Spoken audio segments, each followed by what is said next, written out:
পাঁচমিশালি ডালের তড়কা খেতে ভাস্কর ভীষণ ভালোবাসে। আমাকে প্রায় বলে একটু তড়কা করো পাঁচমিশালি ডালে। তাই আমি সেদিন কয়েক রকমের ডাল নিয়ে নিলাম। যে কয়েক রকমের ডাল আমার কাছে তখন অ্যাভেলেবেল ছিল। মুগ ডাল নিয়েছি, মুসুর ডাল নিয়েছি, একটু রমা নিয়েছি, আর একটু সবুজ মুগ যেটা হয় সেটা নিয়েছি, আর একটু নিয়েছি টুর ডাল। সেদিন আমার একটু তাড়াহুড়ো ছিল, তাই আমি গরম জলে ডালগুলো ভিজিয়ে দিয়েছিলাম। আসলে আগে থেকে ডালটা ভেজাতে আমি ভুলে গেছিলাম, তাই রাতে যেহেতু করব সেই জন্য আমি তাড়াহুড়ো করে গরম জল দিয়ে একটু ঢাকা দিয়ে ভিজিয়ে দিয়েছিলাম। তাহলে ভালো করে ডালগুলো দেখেছো কত সুন্দর করে ফুলে উঠেছে। ব্যাস, এরপরে ভালো করে ডালগুলো আমি ধুয়ে নেব। হাতে বেশি সময় না থাকলেও এইভাবে চটজলদি ডাল ভিজিয়ে সুন্দরভাবে তড়কা, ডাল বা যে কোনো কিছুই করা যায়। আমি 3-4 বার ভালো করে ডালগুলো ধুয়ে নিয়েছি। তারপর এই যে প্রেসার কুকার চাপিয়ে দিয়েছি গ্যাসে। এবারে গ্যাস জ্বালিয়ে প্রেসার কুকারটা অন করে এরপর আমি ডালগুলো সিদ্ধ করে নেব। প্রথমেই পরিমাণ মতো জল দিয়ে দিলাম, তারপর আমি ডালগুলো দিয়ে আমি সেদ্ধ করব। অল্প একটু লবণ দিয়ে সেদ্ধ করব যাতে ডালগুলোতে একটু লবণ ঢোকে। আর যেহেতু মশলা কষে আমি এইটা ডালটা রান্না করব, তাই আমি আর হলুদ দিইনি। আর না হলে অল্প একটু হলুদ দিলেও হয়, না দিলেও হয়। তো আমি ভাবলাম যে শুধু লবণ দিয়েই ডালটা সেদ্ধ করি। তাই আমি দেখো জল দিয়ে, পরিমাণ মতো জল দিয়ে, ডাল দিয়ে, লবণ দিয়ে এই যে ঢাকা লাগিয়ে দিয়েছি। এরপর সিটি পড়ার অপেক্ষায় হাই ফ্লেমে একটা সিটি দেব। তারপর আমি গ্যাসের ফ্লেমটা কমিয়ে দিয়ে লো ফ্লেমে আরও 1-2টো সিটি দেব। আর এদিকে দেখো আমার পেঁয়াজ কুচি করা হয়ে গেছে, টমেটো কুচি করে নিয়েছি, একটু ধনেপাতা কুচি করে নিয়েছি, আর আদা অল্প একটু নিয়েছিলাম, রসুন কয়েক কোয়া নিয়েছিলাম, সেগুলো আমি গ্রেট করে নিয়েছি। আর কাঁচা লঙ্কা আমি একটা দেব, কারণ ছেলেটা খাবে, বেশি ঝাল হয়ে গেলে ওর একটু অসুবিধা হবে খেতে, তাই অল্প করে কাঁচা লঙ্কা দিয়েছি। কথা তো ছিল তড়কা রান্না করব, কিন্তু আমি ছেলেকে নিয়ে একটু খেলছিলাম আর ছুটে আসতে আসতেই 3টের জায়গায় 4টে সিটি পড়ে গেছে। আমাদের ব্যাঙ্গালোরের জলটা একটু সেদ্ধ হতে টাইম লাগে, ডাল বা কোনো কিছু, তাই আমি মানে নর্মালি যতটা সিটি পড়লে হয়ে যায় তার থেকে একটা সিটি বেশি দিতে হয়, তাই আমি 3টে সিটি দেবো বলে ভেবে রেখেছিলাম, কিন্তু ছুটে আসতে আসতে অলরেডি 4টে সিটি পড়ে গেছে। তাই ভাবলাম যে বোধহয় ডালটা একটু বেশি সেদ্ধ হয়ে যাবে, তাই ভাবনাটা একটু চেঞ্জ করলাম। ভাবলাম আজকে আর তড়কা করব না, আজকে ডাল মাখানি করব। আর সর্ষে তেলটা আমার শেষ হয়ে গেছিলো, আর বোতলে তখনও ঢালা হয়নি। বড় 5 লিটারের সর্ষের তেল আমাদের সাধারণত কেনা হয়, সেখান থেকে আমি রান্না করার জন্য ওই যে আমার কন্টেনারটা আছে ওতে ঢেলে নিই। তো এটা তখনও করা হয়নি, তাই সাদা তেলেই রান্নাটা করছি। আর সাদা তেল এই যে কড়াই বসিয়ে দিয়েছি, গরম হয়ে গেলে তেল পরিমাণ মতো দিয়ে তাতে আমি জিরে দিয়ে দিয়েছি আর শুকনো লঙ্কা দিয়ে দিয়েছি ফোড়নে। তারপর ওইগুলো একটু গন্ধ সুন্দর ছাড়লে তারপর কুচি করে রাখা পেঁয়াজগুলো আমি দিয়ে দিয়েছি।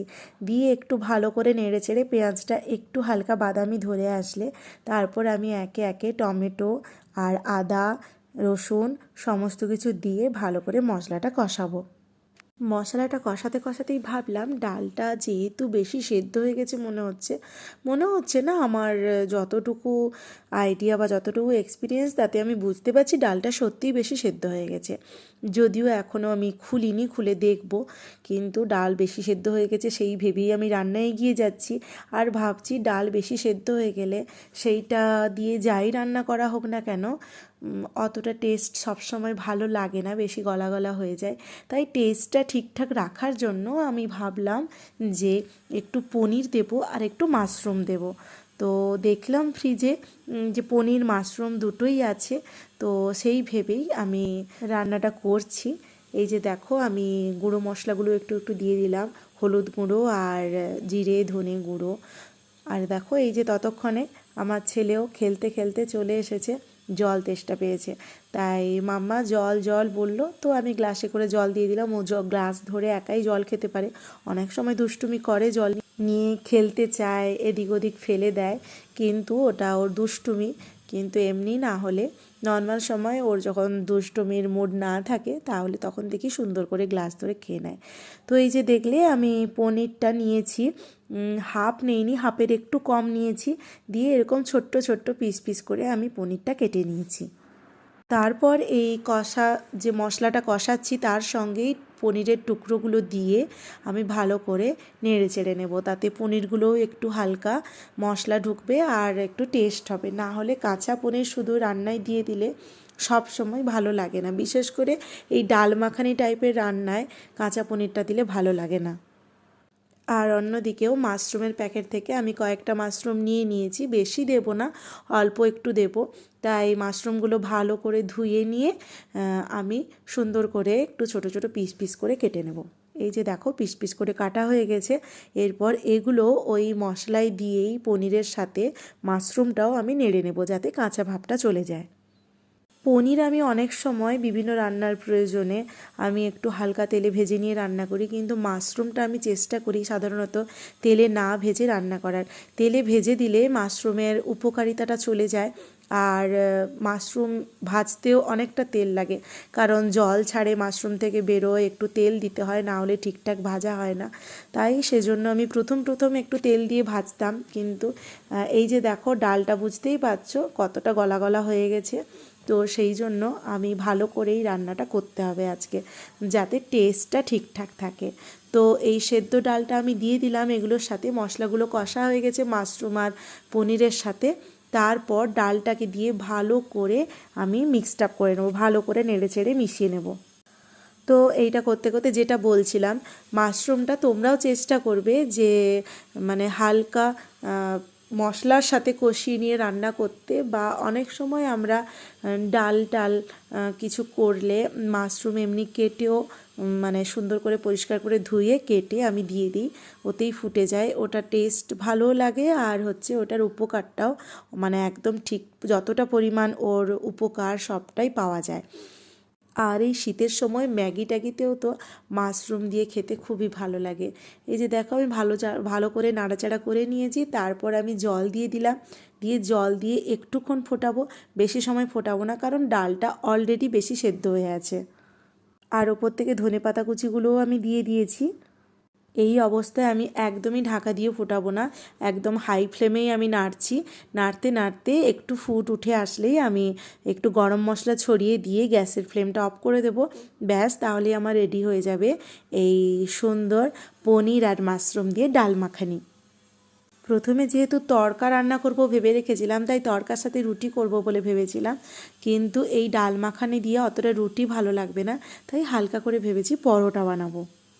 লুচি পরোটার সাথে এই ডাল মাখানিটা খেতে ভালো লাগবে। তবে রাতে লুচিটাকে একটু অ্যাভয়েড করি, যেহেতু একদম ডিপ ফ্রায়েড লুচিটা ডুবো তেলে ভাজলেই তো তবে টেস্টি হয়, সেই জন্য রাতে পরোটাটাই বেটার। আর আমারও পার্সোনালি মনে হয় যে এই ডাল মাখানিটা দিয়ে লুচির থেকেও বেস্ট যাবে পরোটা। এই দেখো আমি গরম মশলাটাও পরিমাণ মতো ছড়িয়ে নিলাম, খুব বেশি দেব না। এমটিআরের এই গরম মশলাটা সত্যি খুব সুন্দর খেতে, আর সুন্দর একটা ফ্লেভার আসে। তো এই গরম মশলাটা আমি ছড়িয়ে নিয়ে ভালো করে নাড়িয়ে চাড়িয়ে নিলাম, দিয়ে আমার রেডি হয়ে গেল ডাল মাখানি। এরপর আমি তোমাদের পরোটাটাও করে দেখাবো। এই যে দেখো আমি আটা নিয়ে নিয়েছি পরিমাণ মতো, আর ময়দা আমি একদমই নেব না, শুধুই আটার করব। আর নিয়ে নিলাম একটু আজওয়ান, যেটাকে আমরা জোয়ানি বলি। আর এই যে অল্প পরিমাণে একটু পিঙ্ক সল্ট নিয়ে নিলাম। তারপর আমি চিনি নেব না, চিনির বদলে একটু নিলাম জাগেরি পাউডার। আর অল্প দেব আমি ভাজা মশলা, একটু টেস্টি করার জন্য পরোটাটা। ভাজা মশলায় আমি তোমরা জানোই আমি রেডি করে রাখি ধনে, জিরে, মৌরি আর শুকনো লঙ্কা, আর অল্প একটা দুটো তেজপাতা দিয়ে আমি সুন্দর করে গরম কড়াইতে নেড়ে নিয়ে সেইটাকে ভালো করে গ্রাইন্ডারে ঘুরিয়ে নিলে আমার এই ভাজা মশলা গুঁড়োটা রেডি হয়ে যায়। এরপর পরিমাণ মতো একটু সাদা তেল দিলাম ময়ান হিসেবে, যাতে ওইটা না দিলে একটু তেল বেশি দিতে হয় ভাজার সময়, আর এইটা দিলে অল্প তেলেও সুন্দর পরোটা টেস্টি হয়। তাই আমি দিয়ে তারপর ওইটা ভালো করে মিশিয়ে নিয়ে তারপর জল দিয়ে যেমন মাখা হয়, মানে ডো মাখা হয় যেমন রুটির জন্য বা পরোটার জন্য সেরকম। তবে পরোটার ক্ষেত্রে রুটির থেকে আর একটু নরম মাখতে হয়, তাহলে একটু টেস্টি হয়। আর এই যে দেখো আমি ভাবলাম মাখতে মাখতে যে একটু কসুরি মেথি দেই, তাই অল্প একটু কসুরি মেথিও নিয়ে নিচ্ছি। কসুরি মেথিটা খুব অল্প পরিমাণে দিতে হবে, নাহলে বেশি পরিমাণে দিলে অনেক সময় তেতো লাগে। তাই অল্প একটু কসুরি মেথি নিয়ে নিয়েছি, দিয়ে ভালো করে এবারে ডোটা মেখে নেব। আমি জানো তো বিভিন্ন রকমের রেসিপি ট্রাই করি, তাই বিভিন্ন রকম ভালো ভালো যারা রান্না করে, বিভিন্ন রেসিপি শেয়ার করে, তাদের রেসিপিগুলোও দেখি। তো এই যে আমি সুন্দর করে দেখো মেখে নিচ্ছি, এই রকম ময়দা মাখাটা বা এই লুচি পরোটার জন্য মাখাটা আমি ফলো করি হচ্ছে অতনুর রান্নাঘরে, অতনুদার মাখা স্টাইলটা। ও বলে যে এদিক ওদিক চারদিক থেকে নিয়ে সুন্দর করে মাখলে নাকি মাখাটা খুব সুন্দর হয়। তো ওইটা আমার বেশ ভালো লেগেছে, তাই যবে থেকে ওটা দেখেছি, তো সেদিন থেকে আমি যখনই এটা মাখি, আটা মাখি বা ময়দা মাখি, রুটির জন্যই মাখি, পরোটার জন্যই মাখি, বা লুচির জন্য মাখি, বেশ ইন্টারেস্টিং লাগে এই মাখার স্টাইলটা। এদিক ওদিক চারদিক থেকে নিয়ে তারপরে ভালো করে মাখা। আর আমি অনেকের মানে ভিডিওতে বা অনেকের ব্লগেও বিভিন্ন জনের কমেন্ট দেখি, তুমি একে ওকে নকল করছো, ফলো করছো। জিনিসটা ঠিক জানো তো, নকল করা নয়। কারুর কোনো জিনিসটা যখন ভালো লাগে সেইটা নিজে করতে ইচ্ছে হয়, যে আমি তাহলে ওই রকম করি, যে আমি ওই রকম করি বলেই যে আমাকে অনেক মানুষ দেখবে, সেই জিনিসটা নয়। কারুর যখন কোনো জিনিস ভালো লাগে তখন সেইটা নিজেকে ভালো তো লাগে যে ওইটা ফলো করা, যে মানুষের ভালো জিনিসটাই তো আমরা ফলো করি, তাই না? সেটা কিন্তু সবসময় নকল করা জিনিসটা নয়। আমি যেমন ছোটোবেলা যখন স্কুলে পড়তাম, তো বোর্ডে যখন কাউকে স্যারেরা যে কোনো কিছু ম্যাথ বা যে কোনো কিছু ইংলিশ বা বাংলা যে কোনো কিছু কখনো যখন টাস্ক কিছু বোর্ড ওয়ার্ক করতে ডাকতো, তখন আমি খুব ফলো করতাম। বা টিচারদেরও কারোর কোনো ওয়ার্ড, কোনো লেটার যখন আমার দেখতে ভালো লাগতো, যে স্টাইলটা, লেখার স্টাইলটা, তো আমি সেটা ফলো করতাম। বাড়ি এসে ওইটাই চেষ্টা করতাম যে ওইটা কীভাবে লিখছিল, কীভাবে হাতটা ঘোরাচ্ছিল, তবে ওইটা সুন্দর লাগছিল। তো এই জিনিসটা সত্যিকারেই নকল করা নয়, এই জিনিসটা অনুকরণ করা। কারোর ভালো জিনিস, কারোর কোনোটা ভালো লাগলে সেটা অনুকরণ করলেই তবেই তো আমরাও আমাদের লাইফে কোনো চেঞ্জ করতে পারবো, আমরা ভালো বেটার কিছু করতে পারবো, তাই না? আর প্রতিটা মানুষই তো মানুষকে দেখেই শেখে, কোনো কিছু দেখেই শেখে, না দেখে না জানলে কি করে শিখবে। আজ এই যে আমি সুন্দর করে পরোটা করতে পারি, তো মামনিকে দেখতাম সুন্দর করে কি সুন্দর বেলছে, তো ইন্টারেস্ট লাগতো, দেখতাম কিভাবে একা একাই ঘুরছে পরোটাটা, একা একাই ঘুরছে রুটিটা।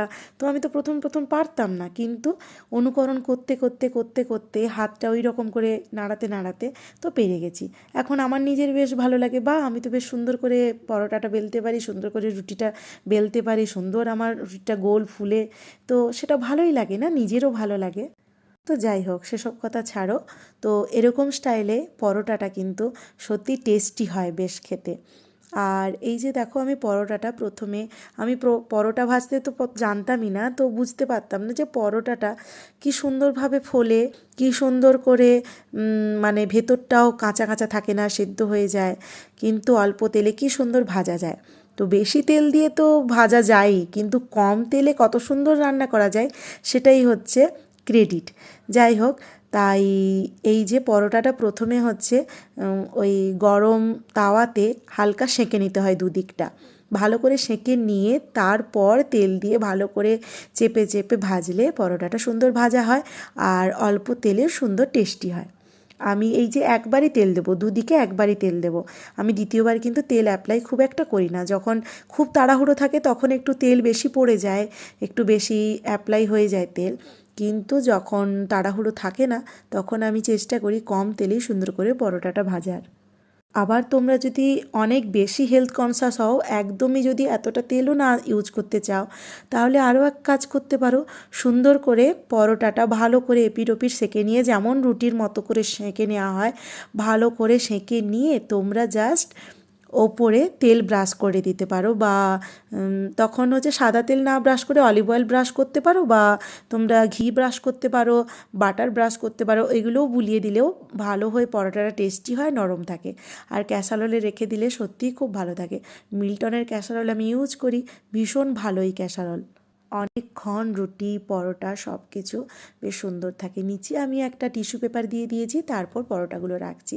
যে দেখো, আমি সুন্দর করে পরপর একে একে পরোটাগুলো করে নেব, তারপর আমি গরম গরম সার্ভ করব ডাল মাখানি আর পরোটা।